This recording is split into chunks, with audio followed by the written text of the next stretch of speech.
Hello friends, good morning to all of you. आज के कुछ इंपॉर्टेंट करंट अफेयर्स को डिस्कस करते हैं। हमारे प्राइम मिनिस्टर मोदी जी के द्वारा गुजरात में एक प्लांट का इनॉग्रेशंस किया गया है। वो कैसा प्लांट है? नैनो यूरिया का प्लांट है। दुनिया का सबसे पहला नैनो यूरिया प्लांट को शुभारंभ किया गया है हमारे प्राइम मिनिस्टर मोदी जी के द्वारा। ये लिक्विड फॉर्मेट में होगा। अगर बात करी जाए तो इसका कंस्ट्रक्शन कहाँ पे हुआ है? इफ़को में हुआ है, जो कि अगर जगह की बात करें तो कलोल एक जगह है, गांधीनगर में आता है और गुजरात स्टेट में आता है। अगर इस प्लांट का जो सेटअप हुआ है, इसका अगर लागत की बात करें, कॉस्ट की बात करें, तो अराउंड 175 करोड़ रुपया इसमें लगा हुआ है इस प्लांट को सेटअप करने के लिए। ये क्या करेगा? प्रोडक्टिविटी को बढ़ाएगा। जो भी कृषि से रिलेटेड जो पैदावार है, यील्ड है, उसकी प्रोडक्टिविटी को बढ़ाएगा। और इसके क्या होगा? हमारे जो किसान भाई लोग हैं उनका इनकम भी इंक्रीज होगा। ये बोतल फॉर्मेट में उपलब्ध होगा। एक बोतल में लगभग आधा लीटर यानी 500 ml यहाँ पे इसमें लिक्विड होगा। और बताया जा रहा है कि लगभग 1.5 लाख बोतल ये प्रोड्यूस करेगा, ये जो प्लांट सेटअप किया गया है इसके द्वारा। तो ये नेम इम्पॉर्टेंट होगा। और नैनो यूरिया का एक प्लांट सेटअप किया गया है गुजरात में। वर्ल्ड का पहला नैनो यूरिया प्लांट होगा, हमारे प्राइम मिनिस्टर मोदी जी के द्वारा इनोग्रेट किया गया है, कलोल जगह में किया गया है। नेक्स्ट है हमारा, कल आईपीएल का फाइनल मैच था। तो इसमें क्या, जो हमारी गुजरात की टीम से, गुजरात टाइटंस, उसके द्वारा इस खिताब को जीत लिया गया आईपीएल 2022 का, जो फाइनल मैच का चैंपियंस ये लोग रहे हैं। और सबसे इम्पोर्टेंट बात यह है कि 2022 में ये सबसे न्यू टीम थी। पहली बार 2022 में इसको खरीदा गया था, पूरा टीम सेटअप करा गया था, और यही लोग क्या किए, ये फाइनल तक पहुंचे और इस चैंपियंस को जीत लिया। किसको हरा करके? राजस्थान रॉयल्स को। फाइनल्स में दो टीम पहुंची थी, गुजरात और राजस्थान। राजस्थान को हरा करके इन्होंने जीत लिया है ये टाइटल। जब पहली बार अगर बात करें तो आईपीएल की शुरुआत 2008 में हुई थी। और उस शुरुआती दौर में ही, जब 2008 में शुरू हुआ था, उस समय चैंपियंस कौन रहा था? राजस्थान रॉयल्स। इन अगुरल जो चैंपियंस, डेट मीन्स शुरुआती जो चैंपियंस थे 2008 के, राजस्थान रॉयल्स ही थे। ये किस स्टेडियम में खेला गया है? नरेंद्र मोदी स्टेडियम, जो कि अहमदाबाद में 29 मई को ये खेला गया है। ये जो एडिशन था आईपीएल का, जो एडिशन था कितने नंबर का था? 15th एडिशन था, 15वें नंबर का ये एडिशन था। बीसीसीआई के द्वारा इसको क्या किया गया? एस्टेब्लिश करा गया है। अगर बात करी जाए इसमें कुछ इंपॉर्टेंट डेटा की बात करी जाए, तो राजस्थान रॉयल्स पहले बैटिंग किए और इन्होंने 130 ही रन बना पाए 20 ओवर्स में। और अगर गुजरात की बात करें तो 133 पे इन्होंने 18.1 ओवर में ही इन लोगों ने जीत हासिल कर लिया। और बात करें तो इसके कुछ और फैक्ट्स की बात करें तो कल के जो मैच में पूरा स्टेडियम भरा हुआ था। लगभग अटेंडेंस की बात करें, लगभग 1,04,000 के करीब यहाँ पे दर्शक लोग थे, यहाँ पे देख रहे थे। वहाँ पे जो सेक्रेटरी हैं हमारे जय शाह जी, और बीसीसीआई के जो प्रेसिडेंट हैं सौरभ गांगुली, इनको एक सर्टिफिकेट दिया गया। वर्ल्ड का सबसे लार्जेस्ट क्रिकेट स्टेडियम होने के नाते गिनीज वर्ल्ड रिकॉर्ड में इसका नाम दर्ज है, तो इनको एक सर्टिफिकेट प्रोवाइड कराया गया। और सबसे इम्पॉर्टेंट बात, जो क्लोजिंग सेरेमनी था, कल क्लोज हो गया आईपीएल का पूरा 2022 का सीज़न ख़त्म हो गया। तो वहाँ पे कौन कौन बड़े दिग्गज लोग आए थे, जैसे ए आर रहमान जो music director, Oscar award winner, वो भी वहाँ पे इनका कुछ परफॉर्मेंस था। रणबीर सिंह, ये भी वहाँ पे उनका कुछ डांस परफॉर्मेंस था। तो ये काफ़ी इम्पॉर्टेंट यहाँ पे न्यूज बनता है। ए आर रहमान और रणबीर सिंह आकर के इन्होंने क्लोजिंग सेरेमनी को और अच्छा बना दिया। तो ये रही कुछ फैक्ट्स। अगर बात करें यहाँ पे बहुत सारे प्लेयर्स को जो अवार्ड दिया गया है, तो सबसे पहले जो सबसे ज़्यादा विकेट लेने वाले इस सीज़न के प्लेयर कौन थे? युजवेंद्र चहल, इनको क्या मिला? पर्पल कैप मिला हुआ है। जो अरामको पर्पल कप, जो भी इस टीम में सबसे ज़्यादा विकेट लेता है उसको पर्पल कप कैप प्रोवाइड कराया जाता है। और जो सबसे ज़्यादा रन बनाता है उसको ऑरेंज कैप प्रोवाइड कराया जाता है। तो सबसे ज़्यादा रन कौन? Jos Buttler. क्या प्लेयर हैं! इस सीज़न में ये 4 सेंचुरी मारे हैं और 5 हाफ सेंचुरी मारे हैं। काफ़ी अच्छा परफॉर्मेंस इनका रहा है जॉस बटलर। ये इंग्लैंड के प्लेयर हैं। और जो कल मैच हुआ, player of the match Hardik Pandya को मिला।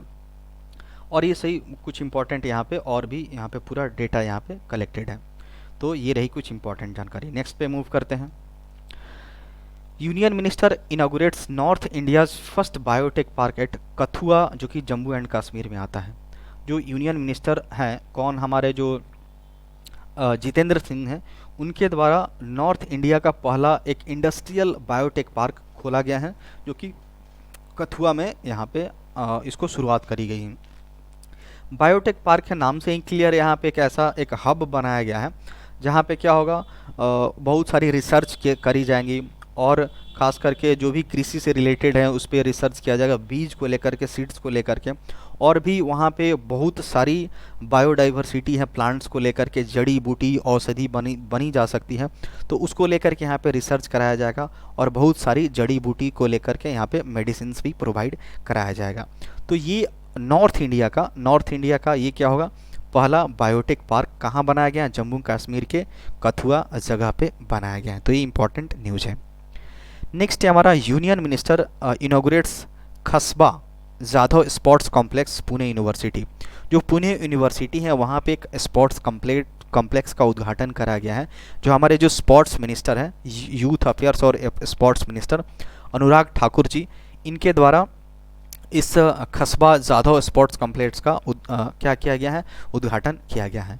ये जो कॉम्प्लेक्स होगा 27 एकड़ में फैला हुआ है, और यहाँ पे जो डिफरेंट तरह के जो गेम्स हैं, जैसे एथलेटिक ट्रैक बना हुआ है दौड़ने के लिए, फुटबॉल के लिए है, लॉन टेनिस के लिए हैं, और शूटिंग रेंज, और भी जितने सारे तरह के जो गेम्स होते हैं यहाँ पे, वो सारी चीज़ें यहाँ पे मौजूद रहेगी। और भी फैसिलिटी प्रोवाइड कराई गई हैं, जैसे खो खो को लेकर के, कबड्डी हो गई, कोर्ट बॉल हो गया, इंडोर बॉल जैसे बैडमिंटन, बास्केटबॉल, जो भी तरह के इंडोर्स गेम्स होते हैं उसके लिए सारे चीज़ यहाँ पे अवेलेबल होगा। तो ये इंपॉर्टेंट याद रखना है। पुणे यूनिवर्सिटी में कस्बा जाधव स्पोर्ट्स कॉम्प्लेक्स का शुरुआत किया गया है हमारे अनुराग ठाकुर, जो कि स्पोर्ट्स मिनिस्टर हैं। नेक्स्ट है हमारा, Jitendra Singh inaugurates India's first lavender festival in Bhadarwah है। तो यहाँ पे अगर बात करें, जो जितेंद्र सिंह हैं, ये हमारे जो यूनियन मिनिस्टर हैं, उनके द्वारा इस शुरुआत की गई है। भादरवा जो डिस्ट्रिक्ट है जम्मू एंड कश्मीर का, वहाँ पे एक एक्चुअली ये क्या है, लावेंडर एक समझ लीजिए कि प्लांट है, और उसका जो फ्लावर होता है ना, काफ़ी सुगंधित होता है, काफ़ी सेंटेड होता है, और उससे उसका जो तेल निकलता है, ऑयल निकलता है, वो काफ़ी बेनिफिशियल होता है। उससे मेडिसिन्स बनाने में काम आती हैं, बहुत सारे रोगों में ये उससे दवाई बनाई जाती हैं। तो ये काफ़ी अच्छा प्लांट है, और ख़ास करके इसको लेकर के एक फेस्टिवल मनाया गया है, और इसकी पैदावार को कैसे बढ़ाई जा सके, इसका कल्टीवेशंस को कैसे और मजबूत बनाया जा सके, तो इसी को लेकर के ये एक तरह से फेस्टिवल ऑर्गेनाइज किया गया है। वहाँ पे एक अरोमा मिशन चल रहा है हमारे सेंट्रल गवर्नमेंट का, अरोमा मिशंस और पर्पल रिवॉल्यूशन बोल सकते हैं। तो इसमें क्या होगा, अरोमा मिशन एक ऐसा मिशन है जिसमें क्या होगा, जो भी एरोमेटिक क्रॉप्स हैं, जो भी सुगंधित, जो अच्छा सेंटेड वाले जो क्रॉप्स हैं, फसल है, उनके प्रोडक्शंस को लेकर के बढ़ावा दिया जाएगा, और उनसे जो इसेंशियल्स ऑयल निकलता है, जो मेडिसिनल प्रॉपर्टी रखते हैं, एंटी फंगल, एंटी बैक्टीरियल इसमें प्रॉपर्टी होता है, तो इसको बढ़ावा दिया जा सके। तो यही है अरोमा मिशन और पर्पल रिवॉल्यूशन, जिसको बोल सकते हैं एरोमेटिक्स क्रॉप को, कल्टीवेशंस को काफ़ी बढ़ावा देना। तो यही इंपॉर्टेंट है। लेवेंडर फेस्टिवल जम्मू कश्मीर के कहाँ, भादरवा डिस्ट्रिक्ट में यहाँ पे इसको इनॉग्रेट किया गया है जितेंद्र सिंह के द्वारा। नेक्स्ट हमारा, Kolkata becomes first major metro to receive its biodiversity registered. जो कोलकाता हमारा है उसका वो क्या बन गया, पहला मेट्रोपॉलिटन सिटी बन गया है, जो कि वहाँ पे बायोडाइवर्सिटी बहुत ज़्यादा है। डेट मीन्स अगर बात करें तो 520 पेज का एक डॉक्यूमेंट्स लिस्ट रिलीज किया गया है, जिसमें वहाँ बताया गया कि अगर प्लांट के स्पीसीज़ की बात करें तो 399 स्पीसीज़ हैं प्लांट की, जिसमें 138 trees, 126 Chinese vegetables, 33 medicinal plants और 100 अदर तरह के प्लांट्स वहाँ पे मौजूद हैं। तो ये बायोडाइवर्सिटी, जैव विविधता जिसको बोलते हैं, ये तो रहे प्लांट्स की बात। अगर वहाँ पे कुछ एनिमल्स की बात करें तो 290 एनिमल स्पीसीज हैं वहाँ पे कोलकाता की बात करें तो। 70 स्पीसीज बटरफ्लाई की हैं, 47 फिश की हैं, 84 बर्ड्स की, और 22 मैमल्स की यहाँ पे प्रजाति हैं। तो बायोडाइवर्सिटी बहुत ज़्यादा है। तो पहला ऐसा मेट्रोपॉलिटन सिटी बन गया है जिसको बायोडाइवर्सिटी के रूप में उसको रजिस्टर्ड किया गया है। कुछ और स्टैटिक न्यूज़ की बात करें तो वेस्ट बंगाल के गवर्नर कौन है, जगदीप धनखड़ जी हैं, और वहाँ के चीफ मिनिस्टर कौन है, ममता बनर्जी हैं। नेक्स्ट है हमारा, Uttarakhand government forms panel for uniform civil code implementations.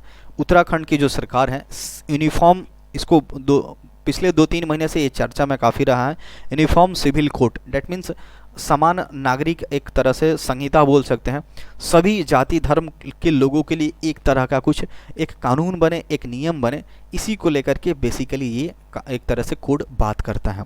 तो उत्तराखंड सरकार बनाया है, इस पे एक पैनल बना, तो एक पैनल का निर्माण किया गया है ताकि ये जो यूनिफॉर्म सिविल कोड का इम्प्लीमेंटेशन किया जा सके। तो यहाँ पे 5 मेंबर का एक कमेटी बनाई गई है, और इसके हेड कौन कर रहे हैं, इस कमेटी के हेड कौन कर रहे हैं, रंजना देसाई जो कि रिटायर्ड सुप्रीम कोर्ट की जज हैं, उनके द्वारा इस 5 मेंबर को एक तरह से हेड किया जा रहा है। बात करें तो इस मेंबर में कौन कौन शामिल हैं, दिल्ली हाई कोर्ट के जज Pramod Kohli, ex state chief secretaries Shatrughan Singh हैं, मनु गौड़ और सुरेखा दंगवाल, यहाँ पे ये लोग मेंबर हैं, 5 मेंबर हैं। इसमें क्या होगा, ये जो UCC that means uniform civil code, ये जो लागू होगा किस चीज़ पर करे, जो भी पर्सनल मैटर जैसे मैरिज हो गया, डिवोर्स हो गया, इनहेरिटेंस हो गया, succession, for all citizens irrespective और देयर रिलीजन, किसी भी धर्म किसी भी जाति का हो, खास करके मैरिज हो गया, डिवोर्स और इनहेरिटेंस जो विरासत में कोई चीज़ मिलती है उसको लेकर के जो केस वगैरह होते हैं, या सक्सेशन जो उत्तराधिकारी आपका होगा, तो इन सारी चीज़ों को लेकर के सबके लिए समान अधिकार या फिर समान एक कानून बनाया जाए, उसी को लेकर के यहाँ पे यूनिफॉर्म सिविल कोड की बात करी गई है। तो इसके लिए एक पैनल बन गया है इम्प्लीमेंट करने के लिए उत्तराखंड में। नेक्स्ट है हमारा justice Pradeep Kumar Mohanty appointed as acting chairperson of Lokpal. जो जस्टिस जो रह चुके हैं जिनका नाम क्या है, प्रदीप कुमार मोहंती जी, इनको लोकपाल का एक्टिंग चेयरमैन बना दिया गया है। रामनाथ, ये जो अपॉइंट किसके द्वारा किया गया, हमारे जो प्रेसिडेंट रामनाथ कोविंद जी हैं उनके द्वारा इनका अपॉइंटमेंट किया गया है। किसके बाद ये किसका जगह ले रहे हैं, पिनाकी चंद्र घोष, जो कि अपना टेन्योर पूरा कर ली है, मतलब इनका टेन्योर पूरा हो गया, जिसके बाद ये प्रदीप कुमार मोहंती जी को बनाया गया है। ये अपना टेन्योर अपना कार्यभार कब से संभालेंगे, 28 मई से संभालेंगे, till the appointment of the new chairman. तो जब तक दूसरा कोई चेयरमैन नहीं बन जाता तब तक ये एक्टिंग चेयरमैन के रूप में ये रहेंगे।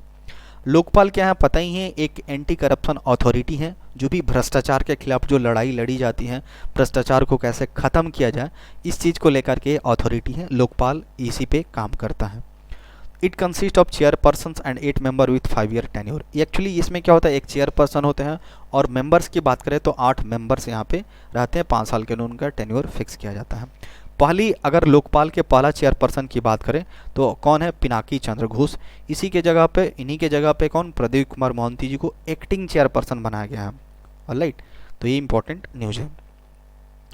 नेक्स्ट है हमारा INS Gomti decommissioned at naval dockyard after 34 years.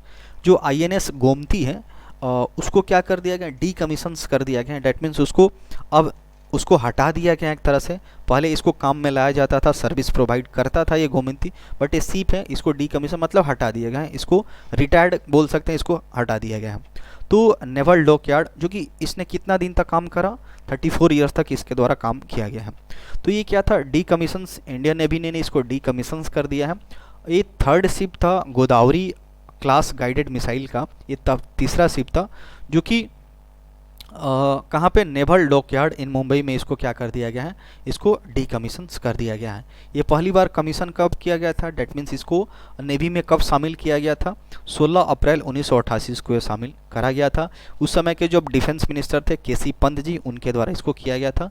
Mazagaon dock limited जो कि बॉम्बे में ही आता है।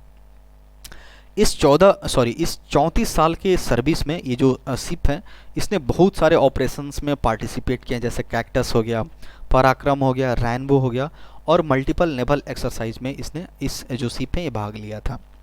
बात करें तो इसको अवार्ड से भी नवाजा जा चुका है। This ship was awarded coveted unit citations, 2017-18 के लिए शिप को अवार्ड मिला और 19-20 के लिए भी इसको अवार्ड मिला था। तो ये काफ़ी इंपॉर्टेंट होगा डिफेंस न्यूज़ के पॉइंट ऑफ व्यू से। INS गोमती को डीकमीशन कर दिया गया है। नेवल डॉकयार्ड कहाँ पे, मुंबई में इसको किया गया। कितने साल तक सर्विस प्रोवाइड कराया गया है, किया है 34 साल तक। कब इसको पहली बार कमीशन किया गया था, 16 अप्रैल 1988 को। कहाँ पे, मजगांव डॉक लिमिटेड जो कि बॉम्बे में है। नेक्स्ट हमारा US becomes India biggest trading partner in financial year 2022। जो हमारा US है, अमेरिका है, इंडिया का सबसे बड़ा ट्रेडिंग पार्टनर बन गया है। व्यापार को लेकर के जो पार्टनर है सबसे बड़ा बन गया है। रिप्लेसिंग स्ट्रॉन्ग इकोनॉमिक, ये क्या है, चाइना को भी पीछे छोड़ दिया। पहले क्या था, चाइना से ज़्यादा सबसे ज़्यादा व्यापार होता था, बट यहाँ पे अभी इसको चाइना को पीछे छोड़ करके अमेरिका हमारे टॉप एक ट्रेडिंग पार्टनर बन गया है। इससे क्या होगा, हमारे इंडिया और अमेरिका के बीच में जो इकोनॉमिक टाइज़ हैं, जो भी आर्थिक दृष्टिकोण से जो संबंध है वो काफ़ी मजबूत होंगे। यहाँ पे डेटा दिया गया है कि 2020-21 में जो ट्रेडिंग हुआ था इन दोनों देशों के बीच में लगभग 80.51 बिलियन डॉलर का, और 21-22 की बात करें तो 119.42 बिलियन डॉलर का ये इस दोनों देशों के बीच में बायलैटरल ट्रेड हुआ है। अगर दूसरे टॉप सेकंड नंबर पे बात करें तो चाइना है, जिसका 115.42 है। दूसरे पे और हैं क्या, यूएई है, सऊदी अरेबिया है, इराक है और सिंगापुर है। हमारा भारत से इन इन देशों के बीच में जो व्यापारिक एक तरह से पार्टनर होता है, तो ये इंपॉर्टेंट न्यूज होगा। नेक्स्ट है हमारा ओलंपिक मेडलिस्ट, जिनका नाम क्या है, लोलिना। इनको क्या क्या है, इलेक्ट किया गया है as IBA athlete committee chair. जो ओलंपिक्स में अभी हाल ही में जो टोक्यो ओलंपिक्स हुआ था उसमें ब्रॉन्ज मेडल जीती हुई थी लोवलिना। इनको क्या किया गया है, जो एक बोर्ड मेंबर है आईबीए है उसका एक इनको मेंबर बना दिया गया है। Chair on the board director of athletes the international boxing association. IBA means international boxing association का इनको एक तरह से कमेटी चेयर बनाया गया है। तो यही काफ़ी इंपॉर्टेंट न्यूज़ है। अगर ये पूछा जा सकता है आईबीए का हेड क्वार्टर कहाँ है, लॉसेंस में स्विट्जरलैंड में आता है। That's all for today.